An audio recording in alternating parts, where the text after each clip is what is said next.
Hello, welcome again. ICDS supervisor mains এক্সামের জন্য আমি যে অঙ্কের সিরিজ চালু করেছি আজকে তার পরবর্তী ভিডিও। এই ভিডিওতে আজকে আমরা পার্সেন্টেজ নিয়ে আলোচনা করব। আমি পার্সেন্টেজ নিয়ে অলরেডি একটা ভিডিও বানিয়ে দিয়েছি, আশা করি তোমরা সেই ভিডিওটা অনেকে দেখেছো। আজকের ভিডিওটিতেও আমি পিএসসির বিগত বছরের প্রশ্নপত্র থেকে তুলে এনে কয়েকটি গুরুত্বপূর্ণ অঙ্ক তোমাদেরকে করে দেব। তো চলো দেরি না করে আজকে আমরা প্রথম অঙ্কটা দেখি। The length of a rectangle is increased by 5% and breadth is decreased by 10%. By what percent its area is changed? দেখো, অঙ্কটিতে বলা আছে একটা আয়তক্ষেত্রের দৈর্ঘ্য 5% ইনক্রিজ করা হয়েছে, মানে বাড়ানো হয়েছে, আর আয়তক্ষেত্রটির প্রস্থ মানে ব্রেথ মানে প্রস্থ 10% ডিক্রিজ মানে কমানো হয়েছে। তো by what percent it's area is changed, মানে তার এরিয়াটা মানে ক্ষেত্রফলটা কত পার্সেন্ট চেঞ্জ করেছে। এখানে বলে রাখি, অঙ্কটা যদিও ইংরেজিতে দেওয়া থাকবে, কিন্তু তোমরা অঙ্কটা সমাধান বাংলা বা ইংরেজি যে কোনো ভাষাতেই করতে পারো। তো চলো আমরা প্রথম অঙ্কটা সমাধান করি। তো এই অঙ্কটা করতে গিয়ে আমরা ধরে নেব যে মনে করি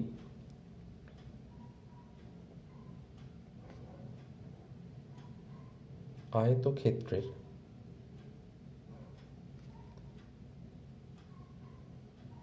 প্রাথমিক দৈর্ঘ্য সমান এক্স একক, প্রাথমিক প্রস্থ সমান ওয়াই একক, এগুলো ধরে নিলাম। তো অতএব আয়তক্ষেত্রের প্রাথমিক ক্ষেত্রফল মানে বাড়ানোর বা কমানোর আগে ক্ষেত্রফলটা কত ছিল, ঠিক আছে, ক্ষেত্রফল।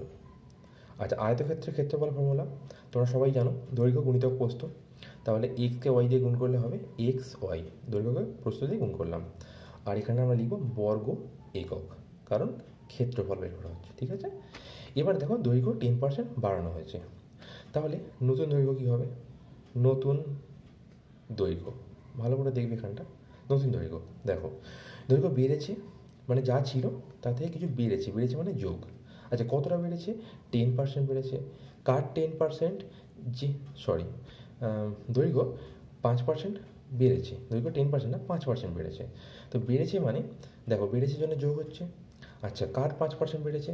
যে দৈর্ঘ্য ছিল তার 5% বেড়েছে।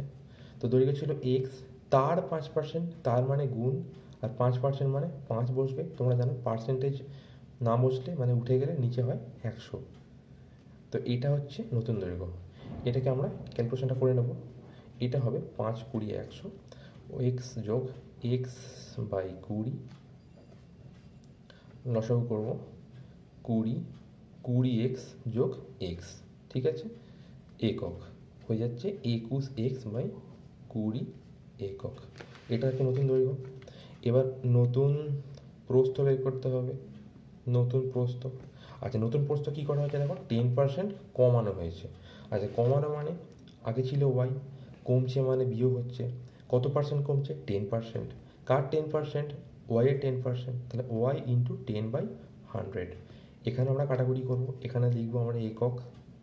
আচ্ছা, তো পাওয়া যাবে ওয়াই মাইনাস ওয়াই বাই 10 একক, অর্থাৎ 10 লসাগু হলে 10y মাইনাস ওয়াই, তো উপরে 9y বাই 10 এত একক, ঠিক আছে।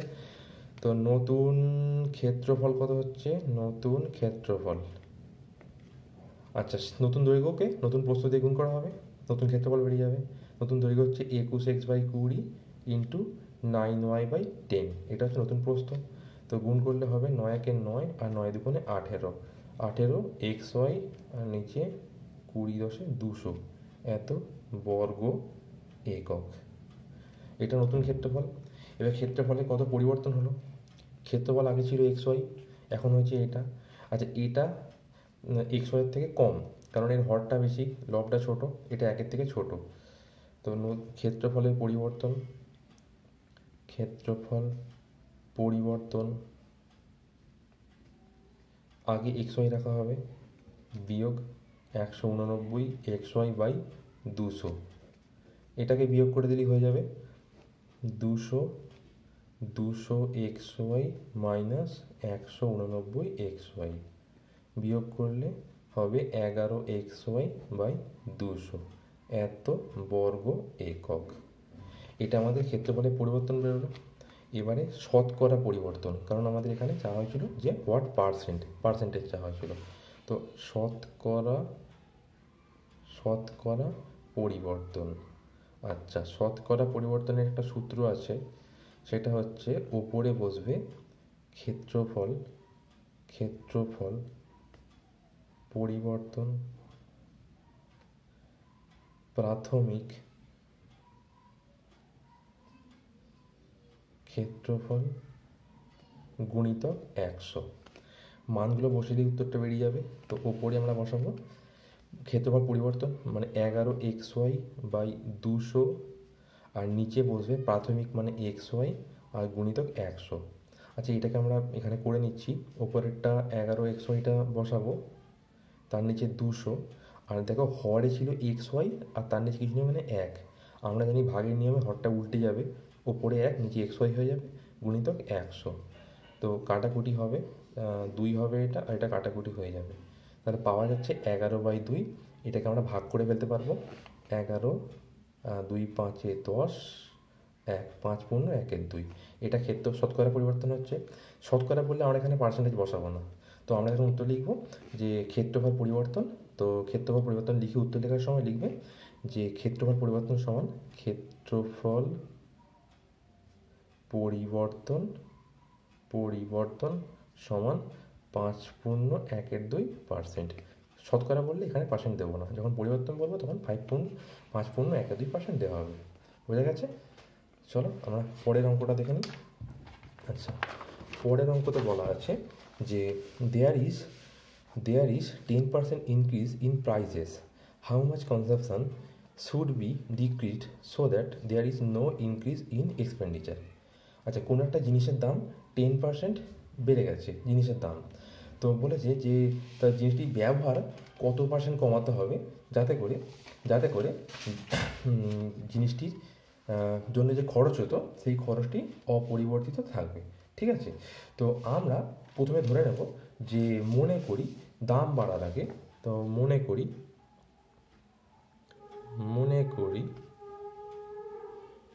দাম বাড়ার আগে, আচ্ছা, জিনিসটি খরচ হতো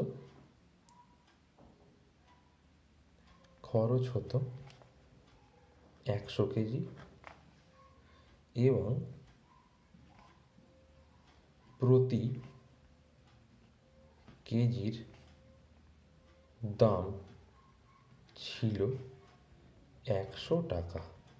ঠিক আছে? আমরা মনে করছি জিনিসটি 100 কেজি খরচ হতো আর প্রতি কেজি দাম ছিল 100 টাকা।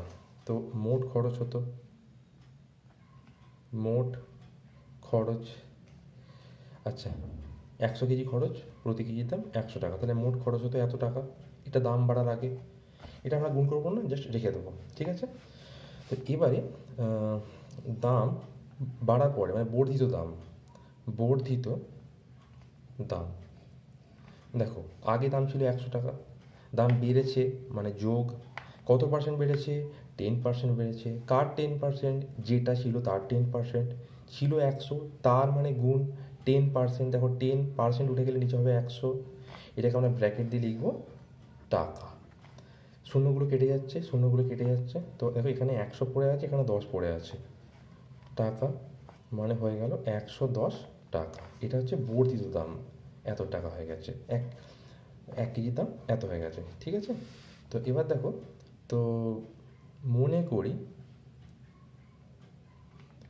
বর্তমানে, দেখো আগে 100 কেজি খরচ হতো, এখন নিশ্চয়ই তারা 100 কেজি খরচ করতে পারবে না, কারণ দাম যেহেতু বেড়ে গেছে এবং তাকে বাজেটটা ঠিক রাখতে হবে, তাহলে খরচ কিছু কমাতে হবে। তো সেটা কত কমাতে হবে আমরা বের করবো। তো মনে করছি বর্তমানে খরচ মানে জিনিসটির খরচ আর কি এক্স কেজি। ঠিক আছে? তো বর্তমানে মোট কত টাকা খরচ হয়? মোট খরচ, আচ্ছা, মোট খরচ হচ্ছে দেখো বর্তমানে এক্স কেজি খরচ হচ্ছে আর প্রতি কেজির দাম হচ্ছে 110 টাকা, তাহলে 110 গুণিতক এক্স টাকা, আমাদের বেরিয়ে যাচ্ছে 110 এক্স টাকা। ঠিক আছে, এবার দেখো বলেছে যে আমাদের না মোট খরচটাকে অপরিবর্তিত রাখতে হবে, মানে আমরা বেশি খরচ করতে পারবো না। তো আগেও যা খরচ হতো এখন যেন সেই খরচই হয়। তাহলে আমরা পাচ্ছি শর্তানুসারে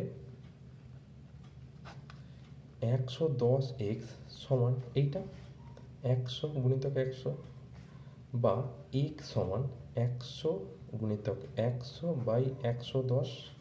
ঠিক আছে, শূন্যগুলো কাটাকুটি হয়ে যাচ্ছে, পাওয়া যাচ্ছে আমাদের কত, ওপরে দেখো 1000 পাওয়া যাচ্ছে, নিচে 11 পাওয়া যাচ্ছে। এটা এক্সের মান বেরিয়ে গেল। এটা তো আমাদের বর্তমানে খরচ হচ্ছে। আমাদের হচ্ছে কি, আমাদের চেয়েছে যে খরচ কত কমাতে হবে, আমাদের চেয়েছে যে খরচ কত কমাতে হবে, খরচ কত কমাতে হবে। তো আমাদের আগে খরচ হতো, তাহলে খরচ কমাতে হবে। দেখো আগে খরচ হতো আমাদের, আগে খরচ হতো 100 কেজি খরচ হতো, আর বর্তমানে খরচ হচ্ছে এই এত কেজি, কারণ এক্সের মান এটা বেরিয়েছে। আমরা বর্তমান খরচটাকে এক্স কেজি ধরেছিলাম, এক্সের মান বেরিয়েছে এটা, তাহলে বর্তমান খরচ এটা। তো আমরা 100 থেকে বর্তমান খরচটা বিয়োগ করে দেবো। দেখো 11 লসাগু হচ্ছে, এইগুলো তোমরা করে নিতে পারবে। 1100 বিয়োগ 1000 মানে পাওয়া যাচ্ছে 100/10। এটা খরচ কমাতে হবে এত কেজি। এবার দেখো আমাদের চেয়েছে কত পার্সেন্ট কমাতে হবে। ঠিক আছে, কত, হাউ মাচ কনজাম্পশন, তো পার্সেন্টেজটা বের করতে হবে। তো দেখো আমরা তো 100 ধরেছিলাম, 100 ধরেছিলাম, তা 100-এর উপরে যেটা কমে সেটাই তো পার্সেন্টেজ হয়। আচ্ছা এটা সরি, এটা 11 হবে, এটা 11 হবে। তো দেখো 100-এর উপরে যেটা হয় সেটাই তো পার্সেন্টেজ হয়, তাহলে আমাদের আলাদা করে পার্সেন্টেজ বের করতে হবে না, এত পার্সেন্ট কমাতে হবে বললেই হয়ে যাবে। তো এইটা কত, এটাকে দেখো আমরা ভাগ করে নিতে পারবো। 100 উপরে, নিচে বসে আছে 11, 100 9 99, আর নামে 1, 9 পূর্ণ 1-11, এত কেজি কমাতে হবে। 100-এর উপরে বের করে ফেললাম, তার মানে এটাই পার্সেন্টেজ। তো আমরা লিখতে পারবো যে ব্যবহার বা খরচ যেটা বলো না কেন, মানে জিনিসটি খরচ আর কি, ব্যবহার যেটা কেজিতে যেটা বেরোয়, খরচ কমাতে হবে 9 পূর্ণ 1-11%, এত পার্সেন্ট কমাতে হবে। আমরা 100 ধরেছিলাম, 100-এর উপর বেরিয়ে গেছে, ওটাই তো পার্সেন্টেজ। পার্সেন্টেজ মানে কি, যেটা 100-এর উপরে বেরোয়। হয়ে গেল এটা। চলো পরের অঙ্কটা আমরা দেখে নিই। দেখো, ইন অ্যান ইলেকশন, একটা ভোটে 75% of the voters cast their votes, out of which 2% are rejected. মানে একটা ভোটে 75% লোক ভোট দিয়েছে, যারা ভোট দিয়েছে তাদের মধ্যে 2% ভোট নষ্ট হয়ে গেছে, রিজেক্ট হয়ে গেছে, বাতিল হয়ে গেছে। ইফ দ্য সাকসেসফুল ক্যান্ডিডেট, মানে বিজয়ী প্রার্থী বা সফল প্রার্থী এতটি ভোট পায়, যেটা কি না 75% of the total valid votes, মানে যে কটা সঠিক ভোট পড়েছে তার এত পার্সেন্ট ভোট পেয়েছে, যেটা কিনা 9261।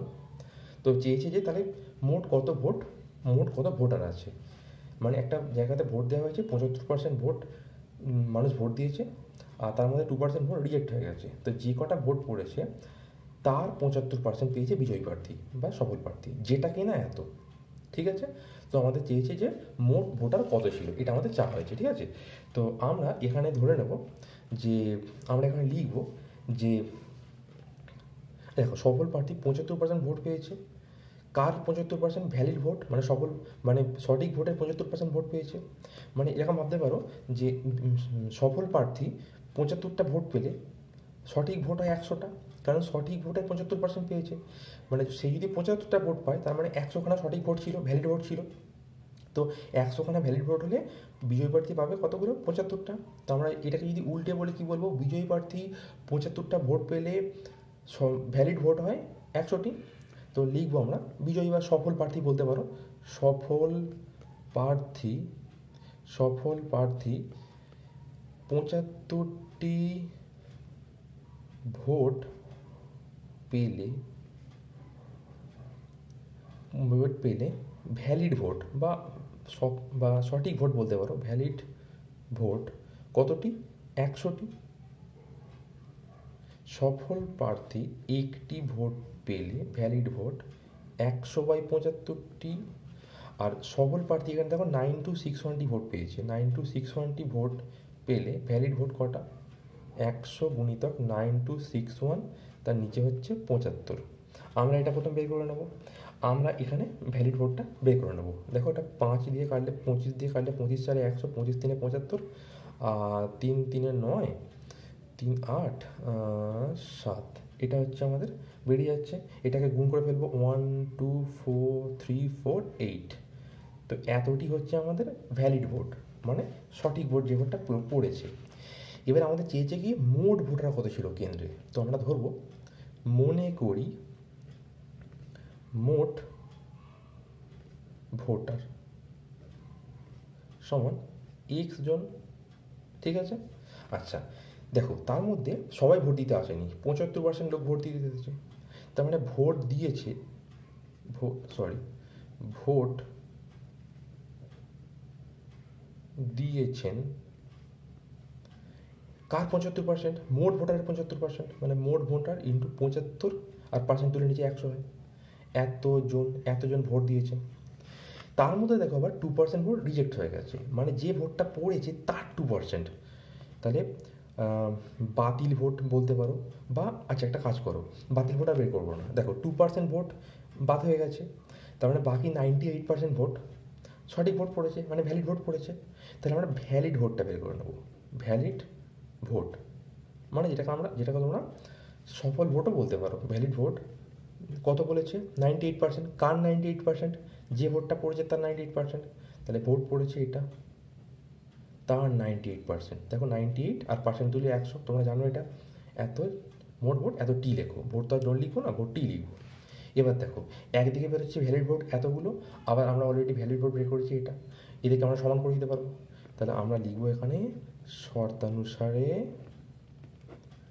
এক্স গুণিতক 75/100 গুণিতক 98/100 সমান 1 2 3 4 8, ঠিক আছে।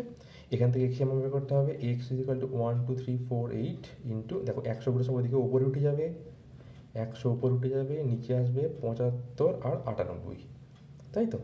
তো 75 দিয়ে কাটো, 75 25 3 75, 25 4 100, 3 দিয়ে এটা কাটাকুটি করা যাবে, 3 দিয়ে কাটলে এটা হবে 4 1 1 6। আচ্ছা এবার 7 দিয়ে কাটো, এটা না এটা 2 দিয়ে কাটো 49, আর 2 দিয়ে কাটলে এটা হবে 2 0 5 8।